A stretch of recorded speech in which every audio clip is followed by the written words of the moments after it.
Alhamdulillahi Rabbil Alamin. Wassalatu wassalamu ala ashrafil anbiya'i wal mursalin wa ala alihi wa sahbihi ajma'in, amma ba'd. Yang dihormati ahli jamaah masjid muslimin dan muslimat yang dihormati oleh Allah Subhanahu wa ta'ala, pada malam ini marilah sama-sama kita menhayati hadis berkaitan seksa yang menyebabkan seseorang, dosa yang menyebabkan seseorang itu diazab di dalam kubur. Hadis yang diriwayatkan oleh Al-Imam Al-Bukhari daripada Samurah bin Jundab radhiyallahu ta'ala anhu. Samurah bin Jundab berkata, adalah menjadi kebiasaan acap kali Rasulullah bertanya kepada sahabatnya, menjadi kebiasaan Nabi SAW, dia bertanya kepada sahabatnya, acap kali dia bertanya kepada sahabatnya, adakah salah seorang di kalangan kamu bermimpi? Ada tak salah seorang daripada kamu semalam yang bermimpi? Maka menceritalah kepada Rasulullah sesiapa yang nak bercerita. Maknanya sesiapa yang ada mimpi semalam, ada sahabat Nabi yang bermimpi semalam, ceritalah kepada Nabi SAW apa yang dimimpikan oleh sahabat. Selepas sahabat Nabi cerita belaka mimpi-mimpi dia, kemudian Nabi pun menceritakan mimpi Nabi SAW. Nabi kata, wa innahu qala lana zata ghadatin. Sesungguhnya Nabi berkata kepada kami pada suatu pagi, innahu ataniyal lailata atayam. Semalam telah datang kepada aku dua orang yang datang kepada aku. Maksudnya dua orang tu berkata kepada aku, dua orang tu ajak aku keluar. Kedua orang tu berkata kepada aku, pergi. Lalu sesungguhnya aku bertolak pergi bersama dua orang ni. Dua orang ni di dalam riwayat yang lain, iaitu malaikat Jibril dan malaikat Mikail. Dalam riwayat Sahih Bukhari tidak disebut malaikat Jibril dan malaikat Mikail. Nabi jumpa dengan Nabi diajak berjalan oleh malaikat Jibril dan malaikat Mikail di dalam mimpi. Lalu tengah-tengah berjalan, Nabi kata, tiba-tiba kami datang ke atas seorang lelaki yang berbagi. Maksudnya tengah jalan bertemu dengan seorang lelaki yang sedang berbagi. Tiba-tiba ada seorang yang lain yang berdiri di tepinya. Ini ada orang lain duduk berdiri di tepi orang yang sedang berbaring itu. Dan orang yang berdiri itu memegang batu yang besar. Tiba-tiba orang yang berdiri itu menghayungkan batu yang besar ke arah kepala orang yang sedang berbaring itu.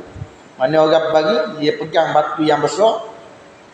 Kemudian dia melemparkan batu yang besar tu ke arah kepala orang yang sedang berbaring.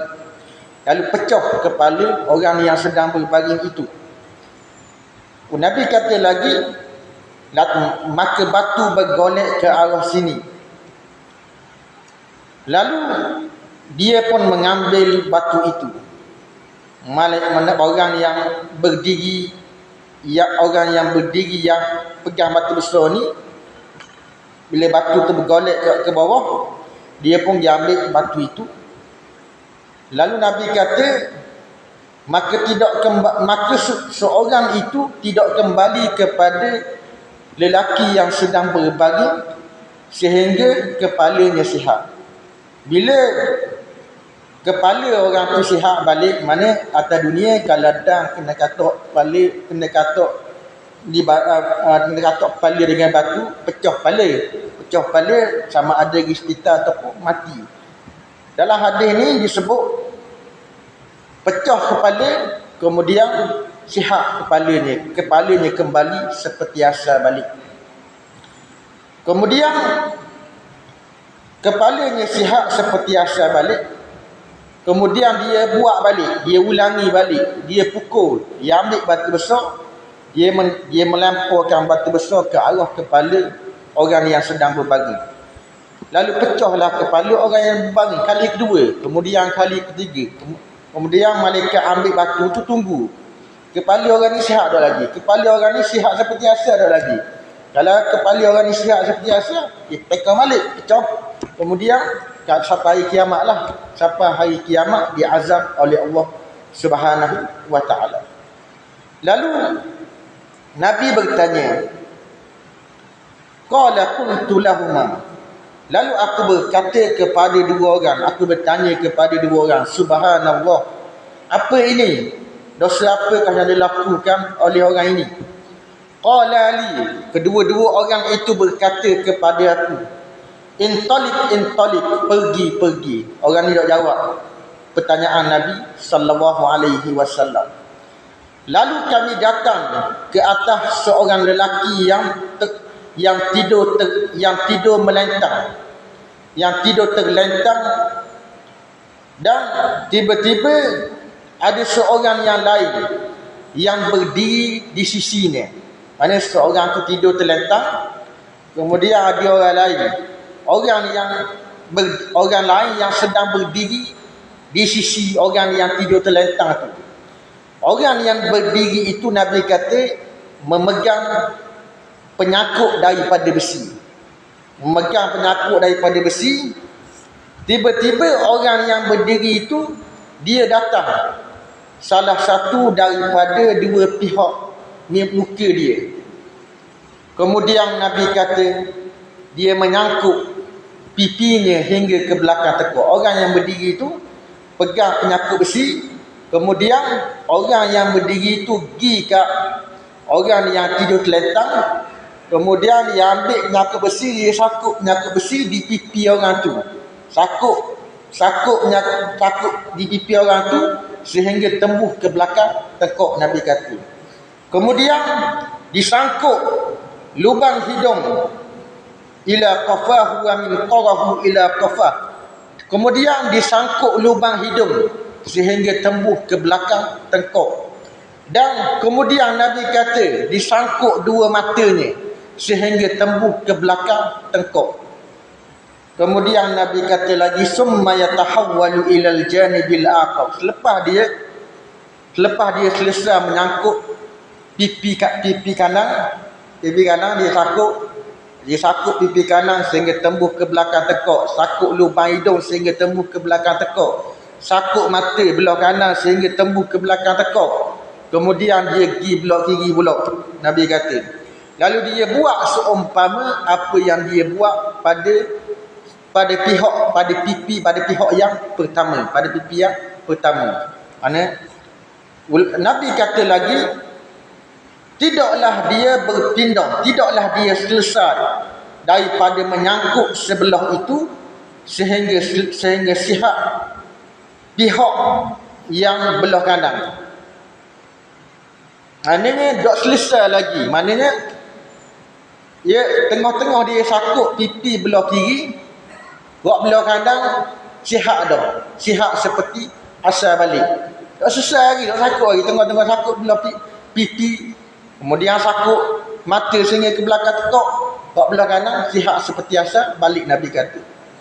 Kemudian Nabi kata lagi, kemudian dia buat balik selepas dia selesai belah kiri pula, kemudian dia ulangi balik buat belah kanan yang sihat tu, dia ulangi balik, dia menyangkut pipi sehingga tembus ke belakang tekuk, dia menyangkut matanya sehingga tembus ke belakang tekuk, kemudian menyangkut lubang hidungnya sehingga tembus ke belakang tekuk. Sampai hari kiamat lah. Mana belah ni, lepas belah kanan, lepas tu belah kiri.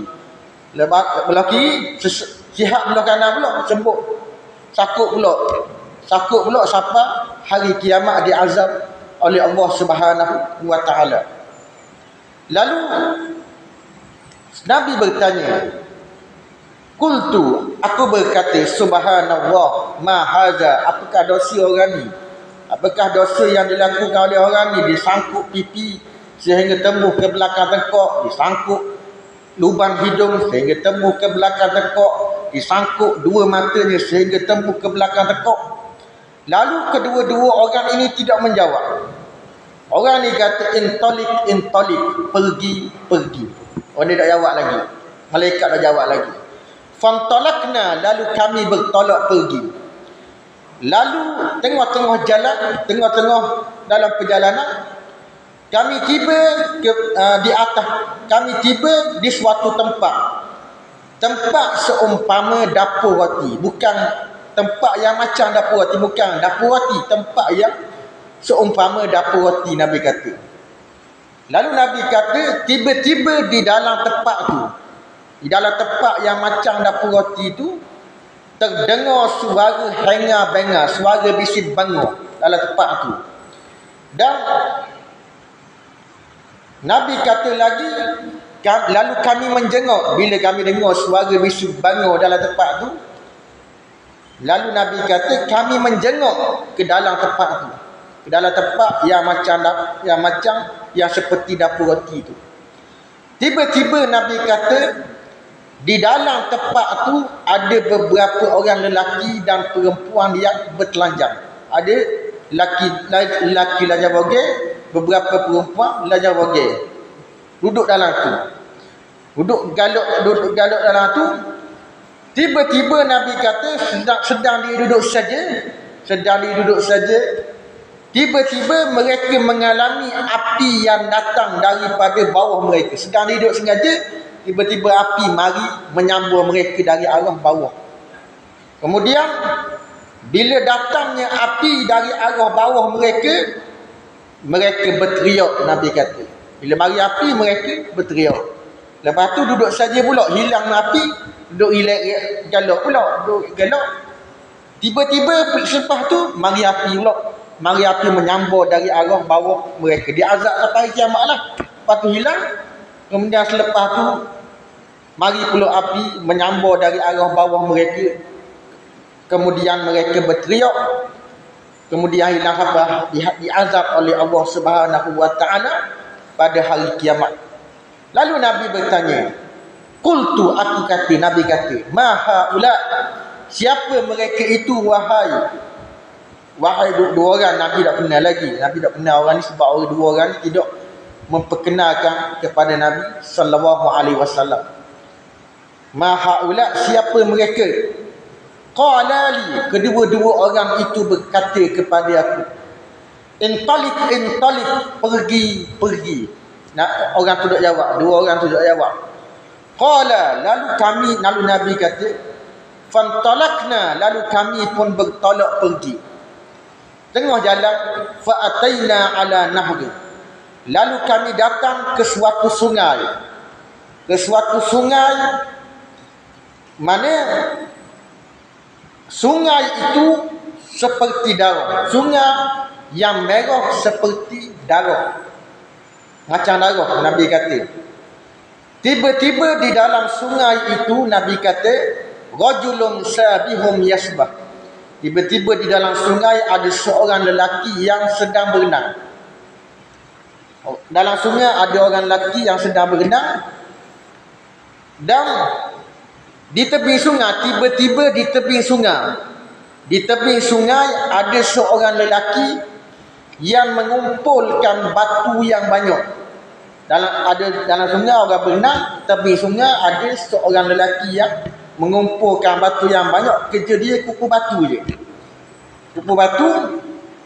Lalu dia melemparkan batu itu,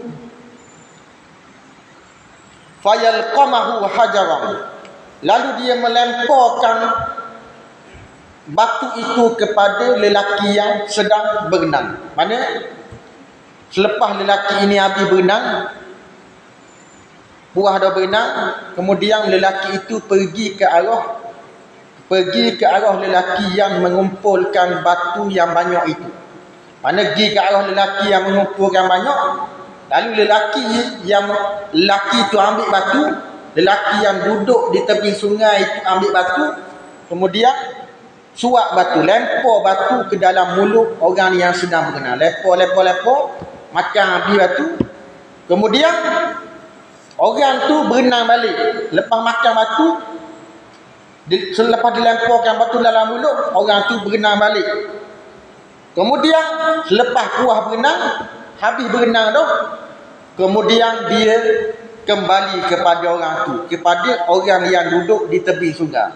Lepas habis berenang, pergi pula ke arah orang yang mengumpulkan batu itu. Kemudian Nabi kata, setiap kali orang itu kembali kepada lelaki yang mengumpulkan batu itu, lalu fatahafahu, dia membuka mulutnya. Setiap kali dia pergi ke orang yang mengumpulkan batu itu, siap-siap dah buka mulut. Maknanya orang yang sedang berenang tu buka dah mulut, nak bersiap sedia dah untuk nak suruh orang yang di tepi sungai itu melemparkan batu ke dalam mulut dia. Apabila orang tu buka mulut, orang yang mengumpulkan batu di tepi sungai tu ambil batu, lempar batu ke dalam mulut orang yang sedang berenang. Lempar batu sampai habis, kemudian orang tu pergi berenang balik. Berenang macam biasa lah. Selepas puas berenang, pergi ke orang tu pula dalam keadaan membuka mulut, bersiap sedia dah untuk dilemparkan batu ke dalam mulut dia. Lempar pula batu dalam mulut, sampai hari kiamat diazab oleh Allah Subhanahu Wa Taala dengan makan batu. Lalu aku bertanya kepada dua orang. Nabi kata, aku tanya kepada dua orang yang bawa aku, ma haza, apakah orang ni? Apakah dosa yang dilakukan oleh orang ni? Qala li, kedua-dua orang itu berkata kepada aku, intalik, pergi. Orang tu dah jawab pertanyaan Nabi sallallahu alaihi wasallam. Fantalakna, lalu kami bertolak pergi. Fa'ataina ala rajulin karihil mir'at, lalu kami tiba pertengahan jalan, kami tiba kepada suatu lelaki. Kepada suatu lelaki itu yang sangat buruk rupanya. Rupa dia sangat hodoh, seperti seorang lelaki yang berwajah buruk, lebih buruk daripada wajah buruk yang pernah kamu lihat. Maksudnya atas dunia wajah tu paling buruk dah kamu pernah tengok. Tapi dalam mimpi ni Nabi kata wajah tu lebih buruk daripada wajah buruk yang kamu lihat di atas dunia. Nabi kata kepada para sahabat.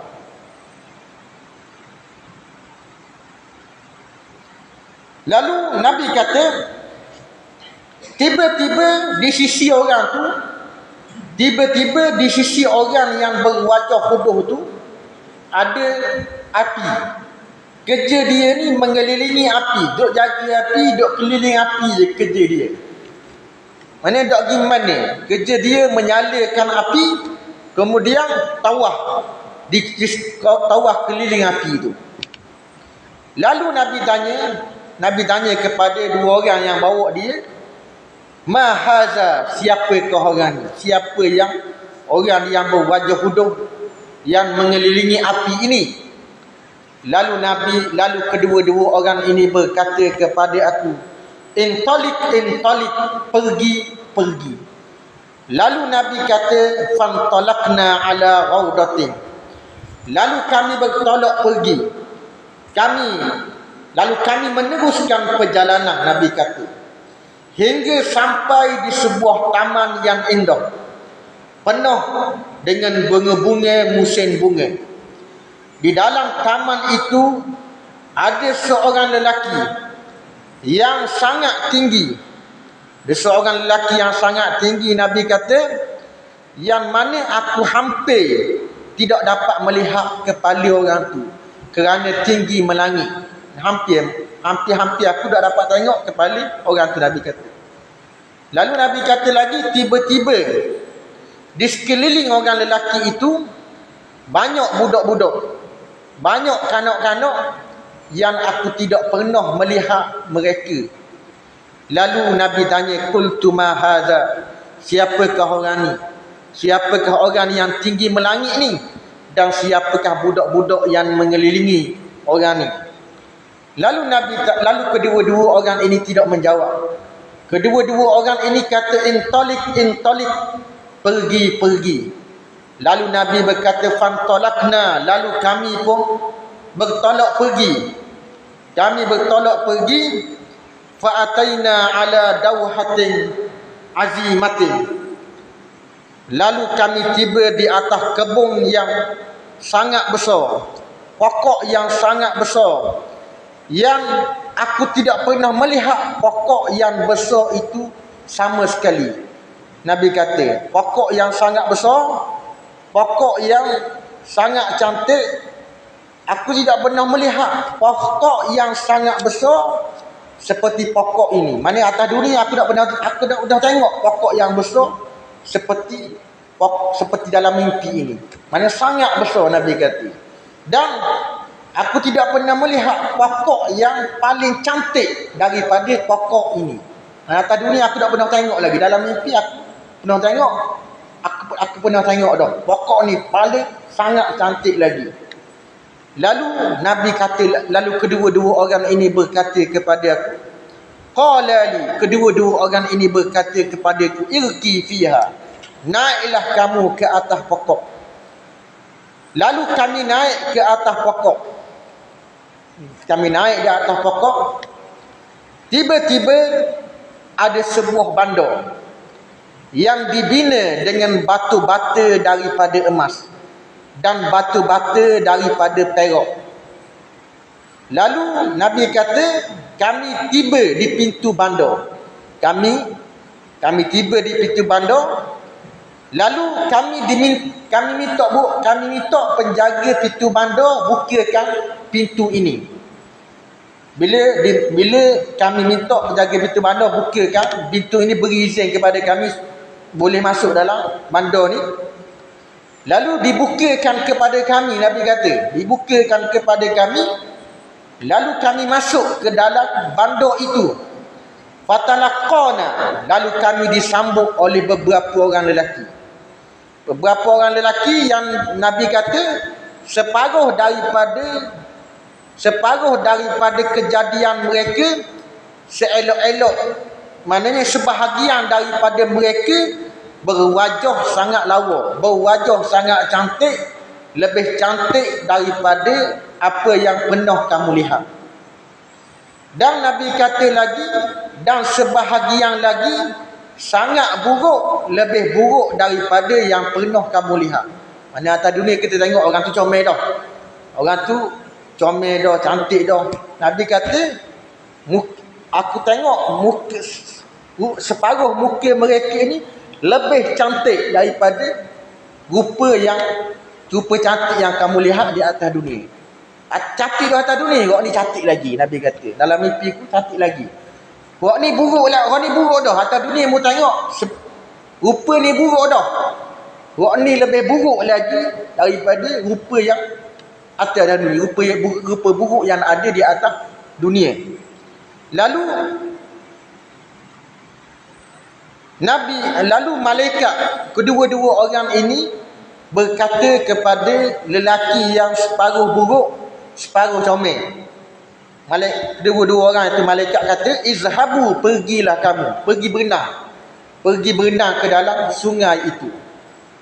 Tiba-tiba Nabi kata, tiba-tiba ada sungai yang melentang, mengalir airnya seolah-olah airnya susu yang sangat putih. Lalu mereka pun pergi berenang. Mereka yang separuh comel, separuh huduh ni pergi berenang ke dalam sungai itu. Selepas berenang, kemudian mereka kembali kepada kami dalam keadaan qad zahaba zalika su, sesungguhnya telah hilang kejahatan daripada mereka. Selepas orang ni berenang, naik atas sungai, Rupa yang separuh huduh, separuh comel tak ada dah. Comel lotai belaka dah. Mana tak ada dah separuh huduh, separuh comel. Comel belaka dah. Hilanglah keburukan daripada rupa mereka. Nabi kata. Lalu jadilah mereka itu rupa yang sangat cantik. Rupa yang sangat elok. Qala li. Lalu kedua-dua orang ini berkata kepada aku. Qala li. Hazihi jannatu adnin. Ini syurga Aden. Ni syurga Aden yang memasuk ni, syurga Aden. Syurga Aden ni disebut di dalam hadis Nabi sallallahu alaihi wasallam sangat besar. Berlipat kali ganda besarnya. Mana malaikat Jibril pernah melancong dalam syurga Aden. Selama 500 tahun malaikat Jibril melancong dalam syurga Aden, tetapi malaikat Jibril melancong separuh syurga saja. Separuh syurga Adam saja. Separuh lagi dok dah. Tu selama 500 tahun malaikat Jibril melancong. Nak katakannya betapa besarnya syurga Adam. Besar berlipat kali ganda, besar lebih berlipat kali ganda besar daripada bumi langit lagi. Lalu orang ini berkata wahaza manziluka. Ini tempat dudukmu, ini tempat tinggalmu. Lalu tiba-tiba aku melihat, aku mendongok ke atas. Tiba-tiba ada mahligai laksana awan yang putih. Lalu kedua-dua orang ini berkata lagi kepada aku, haza manziluka, ini tempat dudukmu. Qala, lalu Nabi berkata, qultu lahuma, aku berkata kepada dua orang. Aku berkata kepada dua orang yang bawa aku, barakallah, moga-moga Allah Ta'ala memberkati fikuma pada kamu berdua, terhadap kamu berdua. Lalu Nabi kata, fazarani fa'adkulah, biarkan aku nak masuk ke dalam tempat aku ini. Lalu kedua-dua orang ini berkata kepada aku, la ammal an fala, adapun sekarang mu tak boleh masuk lagi. Mana tak sampai masa lagi mu masuk ke dalam syurga Adam. Mak dua orang ni kata kepada Nabi sallallahu alaihi wasallam, wa anta dakilah, kau akan masuk suatu masa nanti. Lalu Nabi tanya lagi, qultu lahuma, aku berkata kepada dua orang, fa inni ra'aitu munzul lailata ajaban, sesungguhnya aku melihat semenjak semalam perkara yang sangat pelik. Apakah perkara yang aku lihat itu? Benda apa yang aku lihat semalam itu? Benda apa yang aku lihat semalam itu? Orang kena katak kepala sampai pecah, kena sakut pipi sehingga tembus ke belakang tekuk. Lalu qala li, kedua-dua orang ini berkata kepada aku, baru orang ini cerita kepada Nabi sallallahu alaihi wasallam, inna sanukhbiruka, sesungguhnya kami akan ceritakan kepada kamu. Adapun lelaki yang pertama yang engkau datang ke atasnya, yang datang ke atasnya, hal keadaan dipecahkan kepalanya dengan batu. Maka malaikat kata, sesungguhnya orang ni lelaki yang Tuhan berikan kepadanya Al-Quran. Allah Ta'ala berikan kepadanya Al-Quran. Mana Allah Ta'ala beri dia pandai membaca Al-Quran, boleh menghafal Al-Quran, boleh baca Al-Quran, tetapi fayaghfuduh, dia tidak beramal dengan Al-Quranul Karim. Baca saja Al-Quranul Karim, baca saja isi kandungan, tetapi tidak beramal dengan kandungan Al-Quranul Karim. Macam orang tu klinik, dia minta obat dengan doktor, tapi balik rumah dia baca obat ni makan 3 kali sehari, esok makan 3 kali sehari, tapi tidak makan obat tu, macam mana nak sembuh penyakit dia? Macam orang ni lah, dia baca Al-Quran tapi tidak beramal dengan Al-Quranul Karim, maka tidak ada apa manfaat pada orang tu.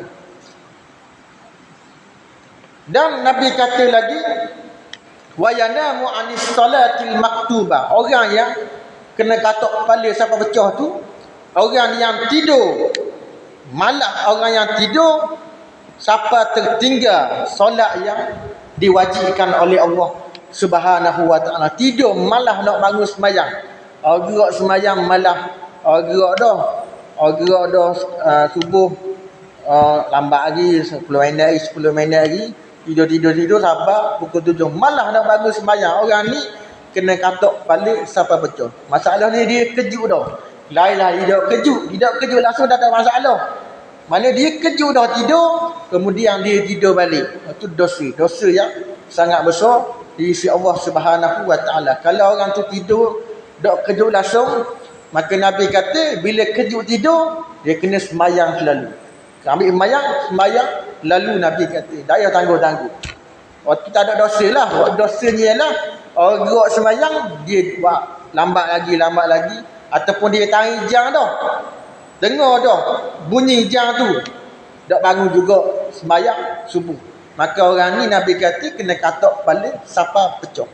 Nabi dan sembahyang dalam buat gurau, ulama mengatakan dosa yang mana orang yang meninggalkan solat dia telah melakukan dosa yang sangat besar di sisi Allah Taala, lebih besar daripada dosa yang lain.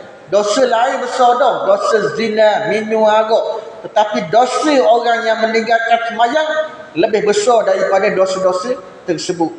Nabi kata mana mazhab Syafi'i, Maliki, Hanafi mengatakan orang tinggal sembahyang dosa besar. Tetapi dalam mazhab Imam Ahmad Hambali mengatakan orang tinggal sembahyang kafir, keluar daripada agama Islam. Sebab apa Imam Ahmad kata orang tinggal sembahyang jadi kafir?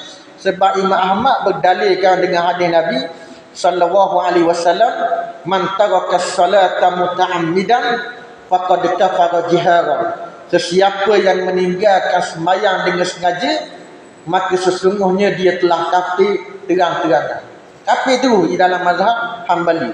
Tetapi mazhab Syafi'i, dalam mazhab kita, kafir yang dimaksudkan dalam hadis ialah kafir nikmat, kufur nikmat, tidak berterima kasih terhadap nikmat yang diberikan oleh Allah Subhanahu wa taala. Allah Taala beri nyawa, Allah Taala beri kesihatan, Allah Taala beri nikmat kepada kita. Tapi kita tidak bersembahyang, kita tidak menunaikan ibadat kepada Allah Taala, maka kita telah kufur nikmat kepada Allah Subhanahu wa taala. Itu maksud kafir dalam hadis itu. Dalam mazhab Imam Malik, kafir itu keluar dalam agama Islam. Dalam mazhab kita, mazhab Syafi'i, Maliki, Hanafi, kufur nikmat, tidak berterima kasih terhadap nikmat yang diberikan oleh Allah Taala. Tapi orang tak sembahyang memang dosa besar berbanding dosa-dosa yang lain. Kemudian banyak lagi lah hadis-hadis yang berkenaan dengan seksa orang yang azab kepada orang yang meninggalkan sembahyang. Maknanya kita baca hadis ni tak sempat ada dekat Aisyah dah. Kemudian Nabi kata lagi, wa amma ar-rajulul ladzi ataita alaihi yusharshiru sidqahu ila qafa. Adapun lelaki yang engkau datang ke atasnya, lelaki yang engkau datang ke atasnya hal keadaan disangkut pipinya hingga ke belakang tekuk, dan disangkut lubang hidungnya sehingga ke belakang tekuk, disangkut dua matanya sehingga ke belakang tekuk. Maka Nabi kata, malaikat ni kata, sesungguhnya orang lelaki ni keluar sejak pagi daripada rumahnya. Kerja dia sejak pagi keluar daripada rumah, lalu dia berdusta. Keluar cakap pelawak, berdusta dengan satu pendustaan. Dia berdusta dengan satu pendustaan. Satu pendustaan itu sampai ke seluruh pelosok dunia. Dia cakap pelawak sekali ya. Keluar pagi cakap pelawak sekali. Tapi sekali pendustaan yang dicakapkan oleh orang tu sampai ke seluruh pelosok dunia. Macam tak pelik, macam zaman ni ada Facebook, ada YouTube, ada TikTok, macam-macam. Boleh fitnah, menyebarkan fitnah. Fitnah itu tersebar ke seluruh dunia, sampai ke Amerika, sampai ke Singapura. Orang boleh baca, orang boleh baca belaka, orang boleh baca belaka pendustaan yang dilakukan oleh orang tu. Maka orang ni Nabi kata kena sakut kena sakut pipi sehingga tembus ke belakang tekak, sakut mata sehingga tembus ke belakang tekak, sakut lubang hidung sehingga tembus ke belakang tekak. Seterusnya Nabi kata lagi, wa amma rijalu wan nisa, adapun lelaki dan perempuan yang bertelanjang, mana lelaki dan perempuan duduk di suatu tempat yang macam dapur roti, duduk galut dalam tu, yang mana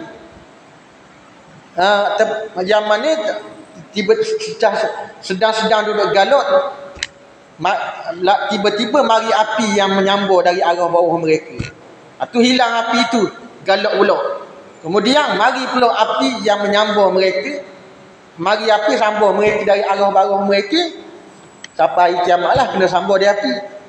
Lalu Nabi malaikat ni kata, fa innahumuz zunati waz zawani, mereka itu penzina lelaki, penzina perempuan dan penzina lelaki.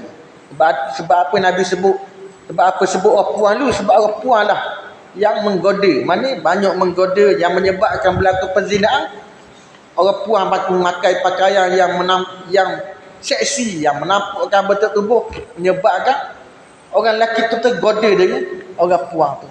Ada perempuan yang menyebabkan orang tu berzina dengan lelaki tu. Sebab itulah Nabi sebut az-zunatu waz-zawaj. Wa amma ar-rajulu alladhi ataita alaihi yusbihu fin nahr, adapun lelaki yang engkau datang ke atasnya, lelaki yang engkau datang ke atasnya, mana lelaki tu sedang berenang di dalam sungai, dah berenang di dalam sungai, kemudian selepas berenang di dalam sungai, orang yang di tepi sungai itu melemparkan batu ke dalam mulut orang yang sedang berenang. Dan lepas berenang, dia pergi kat tepi sungai,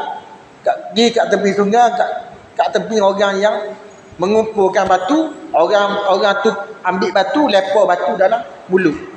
Orang ni malaikat kata, orang ni orang yang makan riba. Atas dunia kerja dia makan riba. Maka dia azab, disuap batu di dalam mulut.